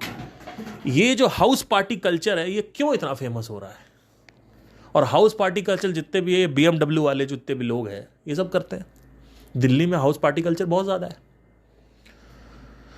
उसका सिर्फ चक्कर यही है, उसका सिद्धांत यही है, उसका चक्कर यही है कि वो इतने अतृप्त हैं कि शादी कर ली, पैसा आ गया, कार आ गई, दुबई भी चले गए, साला स्विट्जरलैंड भी चले गए, औरत को लेके 4-5 वैश्याएं भी घुमा ली, सब कुछ कर लिया। अब हर सैटरडे दारू पी रहे हैं, और उसमें भी वो हैंगओवर है। अच्छा चलो खुदा ना खास्ता बीमारी लग गई, अब डॉक्टर ने बोल दिया कि 4-5 महीने मर जाओगे। अब क्या करोगे? अब क्या करोगे? अपने बच्चे को पकड़ के रोगे? अपनी पत्नी को पकड़ के रोगे? अपनी रशिया वाली वैश्याओं को पकड़ के रोगे? अपनी दारू को पकड़ के रोगे? अपने दारू वाले दोस्तों को पकड़ के रोगे? क्या करोगे? कहां से लाओगे शक्ति मौत को देखने की, मौत को फेस करने की? कहां से लाओगे? है कोई तरीका? जब कृष्ण लड़ रहा था, अर्जुन लड़ रहा था, और कृष्ण जो है वो देख रहे थे, महाभारत का युद्ध शुरू होने वाला था। तो कृष्ण ने बोला कि क्या हो गया अर्जुन, तुम्हारे शरीर कांप क्यों रहे हैं? तो अर्जुन ने कहा कि सर प्रभु, मैं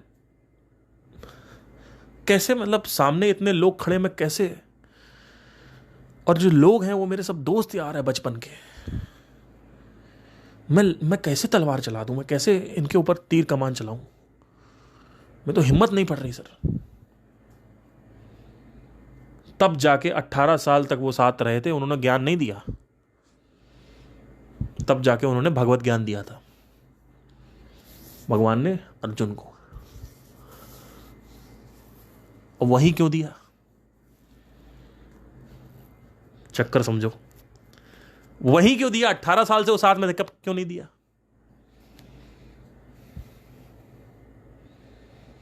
क्योंकि हर चीज की एक टाइमिंग होती है। जब मैं 23 का हो गया था तब मुझे समझ में आ चुका था कि ये दुनिया मार डालेगी मेरे को, ये दुनिया से बाहर निकलना है। उस वक्त मैं अपना संगीत भी कर रहा था, सब कुछ कर रहा था, तब मुझे समझ में आया था, तब मेरे को वो शक्ति मिली, वो ज्ञान मिला।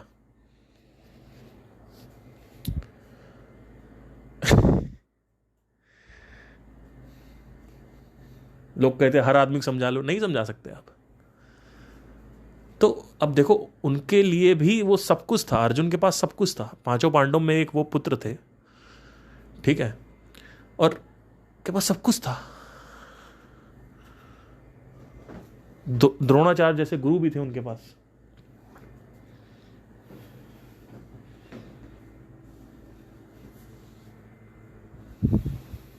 लेकिन आत्मबल नहीं था, या एक झूठ के साथ जी रहे थे। जब दुनिया की वास्तविकता का पता चला तब उनको पता चला कि अच्छा, ये मेरा धर्म है करना, और अब मुझे करना ही पड़ेगा, क्योंकि अनफॉर्चुनेटली जो दोस्त यार है वो तो वैसे भी सामने खड़े हैं मेरे, और मेरे से लड़ने के लिए खड़े हैं, और मेरा जो मोह है उनके प्रति वो मेरे को रोक रहा है। लेकिन मोह को मैंने अपने ज्ञान रूपी तलवार से काट दिया है, तो मोह खत्म हो गया। अर्जुन ने तलवार उठाई और मारना चालू कर दिया, सबको मार डाला।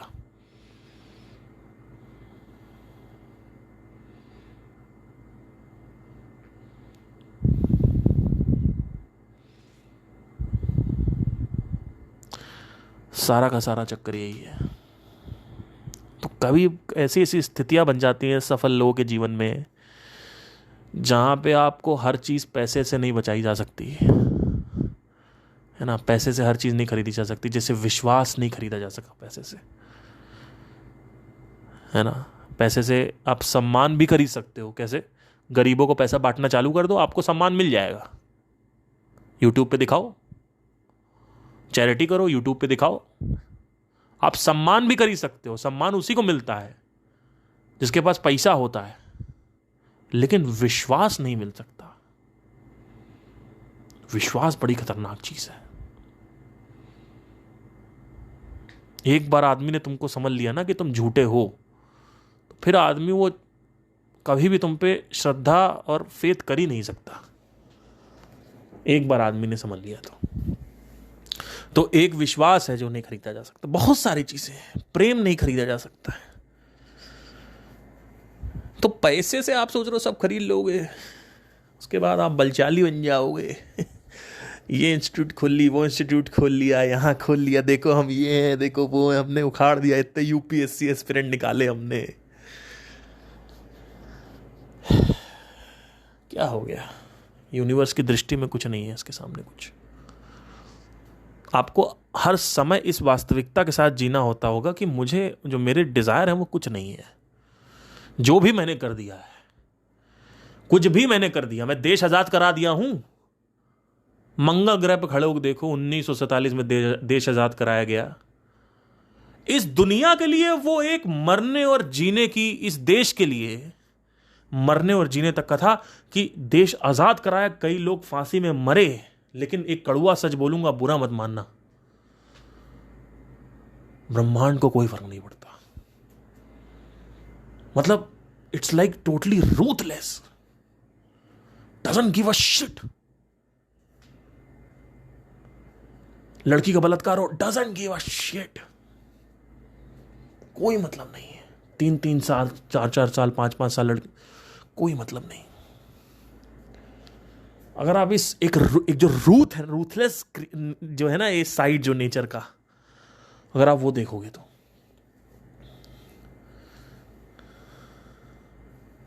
बड़ा खतरनाक है। ये पूरा का पूरा जो गेम है ये बड़ा खतरनाक है।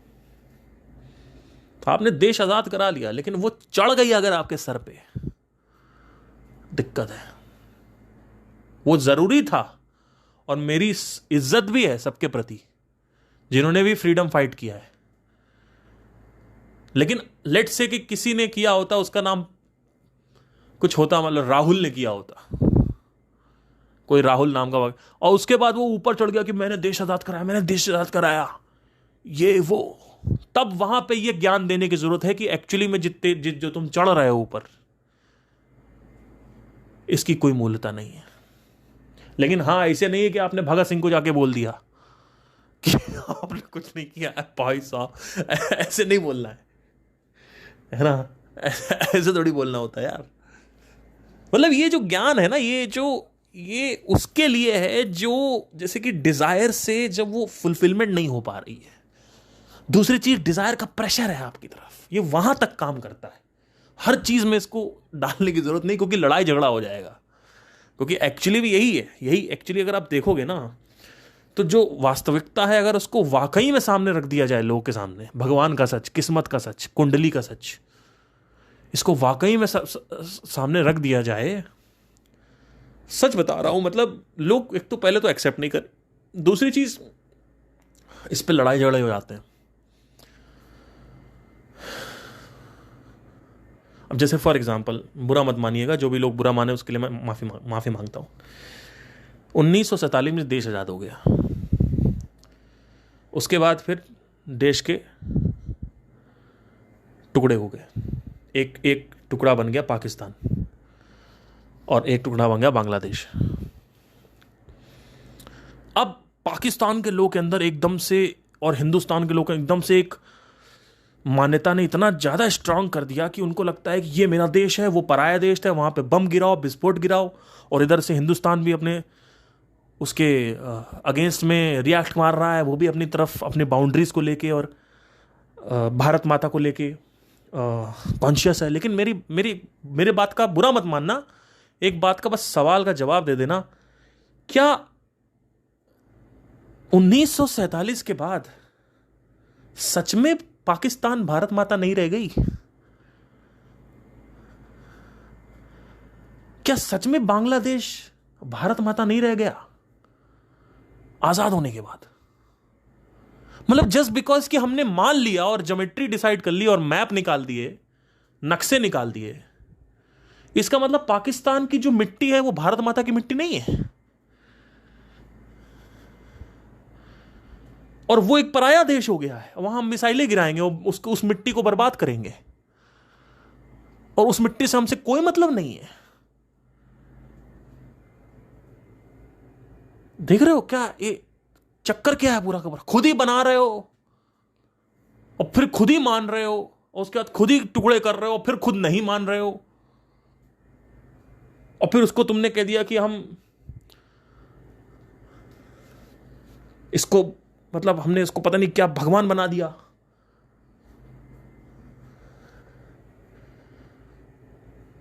मतलब एक एग्जाम्पल ले रहा हूं कि आप देख सकते हो कि अभी अगर आप देखो, क्या पाकिस्तान हमारा हिस्सा नहीं है या बांग्लादेश हमारा हिस्सा नहीं है? है ना? क्या वहां की मिट्टी हमारी भारत माता की मिट्टी नहीं है? है, बिल्कुल। अरे मैं कह रहा हूं, चलो ठीक है, कहीं की भी मिट्टी हो, मैं कह रहा हूं इंग्लैंड की मिट्टी है और वहां की मिट्टी यहां की मिट्टी, क्या दोनों में डिफरेंस है? क्या वहां का दाल चावल, उगा हुआ दाल चावल खाओगे तो मर जाओगे, और यहां का उगा हुआ दाल चावल खाओगे तो जिंदा रहोगे? क्या मतलब बना के रखा हुआ है? दो लोगों ने क्या कर दिया इसका? आप देख रहे हो वास्तविकता को कैसे छेड़खानी करके एक अलग वास्तविकता क्रिएट की जाती है। एक वास्तविकता को जो एक्चुअली में भगवान ने ऑलरेडी बना के भेजी है पूरे के पूरे प्लैनेट की, उसमें काट पीट के लाइनें ड्रॉ करके एक अलग ही वास्तविकता, और इमोशंस भी ऐसे हैं कि नाम आ गया ना भारत देश का, तो लोग के आंखों से पानी निकल आता है। और अगर पाकिस्तान का नाम आ गया तो गुस्सा आता है, और ब्रिटेन का नाम आ गया तो गुस्सा आता है। क्या हो रहा है? और एकदम सच मान रहे हैं। जो वास्तविकता है उसको कैसे एक समाज, एक मनुष्य तोड़ मोड़ के अपनी वास्तविकता निकालता है उसमें से। आप देख रहे हो क्या चक्कर चल रहा है ये।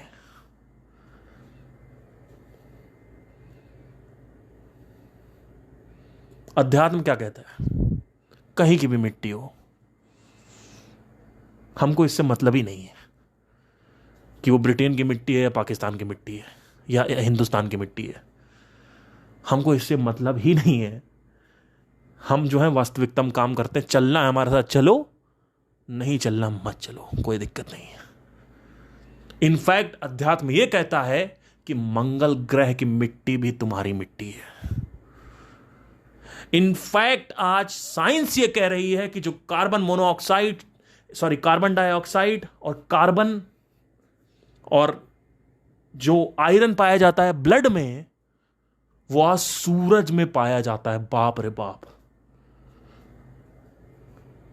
अध्यात्म यह कहता है कि जो घर में तुमने लाइटर जलाया है, उससे गैस जलाई है, वो जो अग्नि है वो तो तुम्हारी है ही है, साथ ही साथ जो सूर्य की अग्नि है वो भी तुम्हारी है, वो भी उसी से तुम बने हो। चक्कर क्या है? इन सिंपल टर्म्स, एक स्टार एक्सप्लोड होता है, उससे सुपरनोवा क्रिएट होता है, उसके बाद एक प्लैनेट बनता है कुछ टुकड़ों से। उस प्लैनेट पे अगर कंडीशन सही होती हैं तो पांचों तत्व मिलके एक लाइफ को इवॉल्व करते हैं, और मैमल्स के बाद फिर धीरे धीरे जो लाइफ है वो इवॉल्व होती जाती है। फिर जब एक इंसान के रूप में पहुंच जाता है, आदमी को गलतफहमी हो जाती है, उसी को माया बोलते हैं। आदमी क्या गलतफहमी हो जाती है कि सब कुछ अलग अलग दिख रहा है ना, तो अलग ही अलग है। यही जैसे एक देश के टुकड़े कर दिए जाते हैं, उसके बाद सामने वाले देश की जो मिट्टी है उससे हमारे अंदर खूंखार गुस्सा निकलता है। एक वास्तविकता को कैसे तोड़ मोड़ के अपनी खुद की स्वयं की झूठी वास्तविकता बनाई जाती है। मैं मिट्टी की बात कर रहा हूं, लोगों की बात नहीं कर रहा हूं अभी। लोग तो टेररिज्म फैला रहे हैं, मैं उनकी बात नहीं कर रहा हूं। मैं मिट्टी की बात कर रहा हूं, जो टिपिकल मिट्टी है हाथ में जो आती है।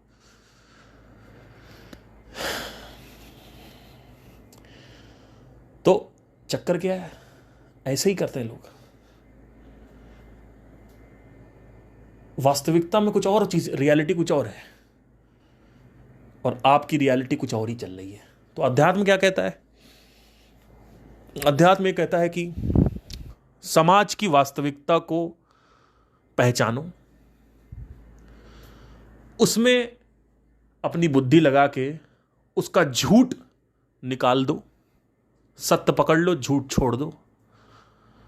ज्यादातर 99% समाज की जो सोच है वो झूठी है, 1% कहीं आपको सत्य में मिलेगा। और जो आध्यात्मिक सत्य है उसको अपना लो।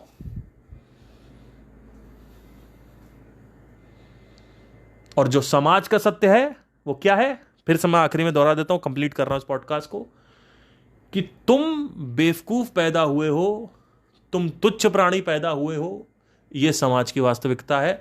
अब समाज की नजर में आपको अपने आप को उठाना है। समाज में आपका घर परिवार, रिश्तेदार, आपके दोस्त, आपकी विवाह करी हुई पत्नी, बेटे, दादा दादी सब आ गए, पोता पोती सब आ गए। इनके सामने आपको साबित करना होगा। अरे आपको देश के सामने साबित करना होगा, पूरा का पूरा देश है, कि जैसे कि उन्होंने जेवलिन थ्रो फेंक दिया तो उनका नाम आ गया, नीरज चोपड़ा शायद नाम है उनका। तो अब वो सामने आ गए, अभी तक कुछ नहीं थे। तो ऐसे आप देखोगे समाज इस तरीके से काम कर रहा है। तो समाज कैसे काम कर रहा है उसको पहचानो, समाज के जो झूठ है उसको कूड़े में फेंको, अध्यात्म क्या है उसको पहचानो, और उसमें अपनी सोच को मरते दम तक गड़ाए रखो कि एक्चुअली में मिट्टी मिट्टी है। चाहे यहां की मिट्टी हो, चाहे ऑस्ट्रेलिया की मिट्टी हो, चाहे समुंदर के नीचे की मिट्टी हो, मिट्टी मिट्टी है, फिर आपके अंदर इमोशंस नहीं आएंगे। आप देखोगे बड़ी कमाल की चीज़ होगी, इमोशन आना ही बंद हो जाएगा। आप कहोगे आप अपने देश की मिट्टी को ऐसे सूंघोगे, आप कहोगे मेरे देश की धरती, और आप सब गाना जो है गाओगे, आपके अंदर कुछ आएगा ही नहीं। सच बता रहा हूं, नेशनल एंथम हो रहा होगा, आप पूरी रिस्पेक्ट करोगे, खड़े हो जाओगे, अटेंशन पोजीशन है, सब कुछ है, लेकिन बगल में लोग रो रहे होंगे, आपके अंदर आंसू ही नहीं आएंगे। आप गा रहे होगे सारे जहां से अच्छा हिंदुस्तान हमारा, आपके अंदर क्वेश्चनिंग उठेगी कि यार ये कंपेयर क्यों किया जा रहा है, सारे जहां से अच्छा ये क्यों बोला जा रहा है। सीधा बोल देते ना, ठीक है हम भी अच्छे हैं, है ना। मतलब अंदर से क्वेश्चन उठेगा। मैं एंथम को क्वेश्चन नहीं कर रहा हूं, ठीक है, मैं बस एक बता रहा हूं कि मतलब ये, इसीलिए इसमें देखिए बहुत ये इंपॉर्टेंट है समझना, कि आप इसमें ऐसे डायरेक्ट बोल नहीं सकते हो, आप फंस जाओगे। बता रहा हूं ना, अगर आप सत्य सामने ले आओ ना, आप सत्य सामने ले आओ लोगों के, आप भैया, सोक्रेटिस ने, प्लेटो ने एक बात कही थी कि सत्य बोलने वालों को मार डाला जाता है। सत्य सुनना ही नहीं चाहती ये समाज का। मैंने आपसे क्या बोला, समाज को पहचानो, उसमें से एक ये भी सत्य है कि ये समाज सत्य सुनना ही नहीं चाहता है। तो सत्य के अंदर रखो, सत्य को अंदर रखो।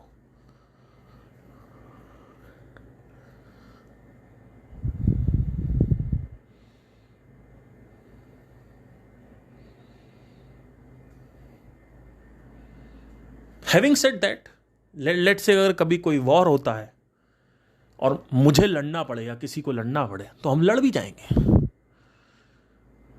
अपने देश को बचाने के लिए, क्योंकि वहां पे जरूरी है, वहां पे अपने आप को प्रिवेंट करना, अपने देश को, अपने देश के नागरिकों को प्रिवेंट, बढ़िया भी है, जरूरी है। और जब ये आदमी लड़ेगा तो उसको मरने का भय नहीं होगा। इसीलिए आत्मज्ञान अगर सारे सैनिकों को दे दिया जाए तो हमारे सैनिक जो है वो इतने स्ट्रांग हो जाएंगे मन से, जिसकी कोई हद नहीं है। नहीं तो आदमी बस वही अपनी मम्मी पापा याद करता रहता है, और उसमें फिर उसका फोकस बिगड़ जाता है। शायद मेरी बातें बुरी लग रही हूं, या ऐसा लग रहा हो कि बड़ी खतरनाक बातें बोल दी मैंने, लेकिन अगर आपको कहीं जज्बातों में कुछ प्रॉब्लम हुई तो मैं माफ़ी मांगना चाहता हूँ। मैं अपने देश की पूरी रिस्पेक्ट करता हूँ, और लेकिन ये जो कड़वे शब्द हो सकता है आपको लगे हो, लेकिन ऐसे थे नहीं मेरी तरफ से। प्लीज़ जो जो जो जिस सोच से अगर आप क्वेश्चनिंग करोगे तो यही होगा, यही निकल के आएगा सारा। तो माइंड ऐसे ही हो जाता है, हर जगह क्वेश्चन करने लगता है। और ठीक है, जो चल रहा है जैसा चल रहा है बढ़िया है, बट मुझे क्या करना है, मैं अंदर से कैसा हूं, मैं वही संभाल के रख सकता हूं। और आपके साथ भी यही करूंगा कि आप don't start questioning the society, because the society will make you quiet, make you shut. Don't never question the society. This is why I am trying to, I create a inner circle. जब आगे चल के जब मैं इसको seriously sessions के तौर पे करूंगा तो मेरा इनर सर्कल होगा, उसमें खुल के बात हो सकती है कि क्या है। लेकिन ऐसे ऐसे खुल के बात करना पॉडकास्ट पे, it's not a good thing. But anyway, अगर किसी के सेंटिमेंट्स को हर्ट हुआ हो तो I am really sorry, and this is the entire podcast. Thank you, take care.